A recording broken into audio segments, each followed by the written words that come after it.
General Jenkins and Jade were stunned as they watched Bloodbeast suddenly drop to his knees. They looked at each other, taken aback. What was he doing? He was perfectly fine just a moment ago, so why was he kneeling on the floor now? Was he saying a prayer before he tortured him? Compared to the others' surprised expressions, the skinny man appeared terrified, his face drenched in cold sweat. As a student of the executioner, he couldn't possibly be oblivious to the true meaning of the Kirrin tattoo. In the entire world, the black Kirrin tattoo was one of a kind. Not to mention, it had already become a symbol of power. No wonder that person looked familiar. No wonder he dared to call the executioner by his real name. It turned out that this person was the Kirrin of the Rhys family, who almost incited chaos that could have devastated an entire nation 10 years ago. Shit. What kind of sins had he committed? He'd actually run into a harbinger of doom of this magnitude. No.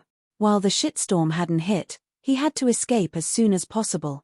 Mr. Bloodbeast, what's the matter? Are you hurt somewhere? Watching the skinny man's knees buckle, General Jenkins immediately rushed over and tried to help him up. Fuck, it's all your fault. Bloodbeast flew into a rage. He raised his hand and delivered a harsh slap across General Jenkins' face.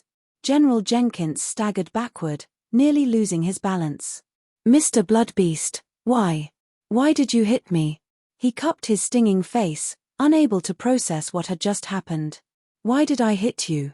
You should be grateful I didn't slaughter you. What did I ever do to you? If you're so fucking suicidal, you don't have to drag me down with you. The skinny man kicked General Jenkins to the ground. Then, he grabbed his bag and fled. He even dropped his torture tools but didn't dare turn around to pick them up, acting as if he'd run into a ghost. General Jenkins was once again dazed. Just what had scared Bloodbeast, the infamous ruthless killer, into fleeing for his life? How did things turn out this way? Jade's eyes widened in disbelief.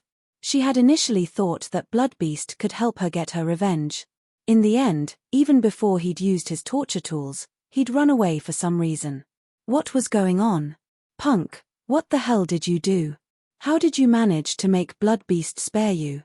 General Jenkins' gaze shifted to Dustin, glaring fiercely. He'd been a distance away earlier, so he couldn't hear their conversation. You have me tied up. What could I have possibly done? Dustin asked. Since Bloodbeast was Albert's student, it was no surprise that he had recognized the Kirrin tattoo on his back. That had better be the case. General Jenkins glowered. Then, he turned to Jade and whispered, Jade, this bastard seems to know the dark arts. Are you sure he's a nobody? The way Bloodbeast had left was too strange. He couldn't help but feel suspicious. I've already looked into him. He's just a small fry who was once someone's live-in son-in-law. Now, he's nothing but a parasite, leeching off the Harmon family.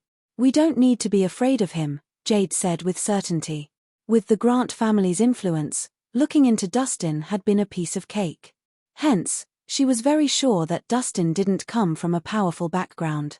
Well, that's rather strange, General Jenkins said, looking thoughtful. Don't tell me you're scared. Jade frowned. Considering your status, don't tell me you can't take care of that pipsqueak. Don't be ridiculous. As if I'm scared of him.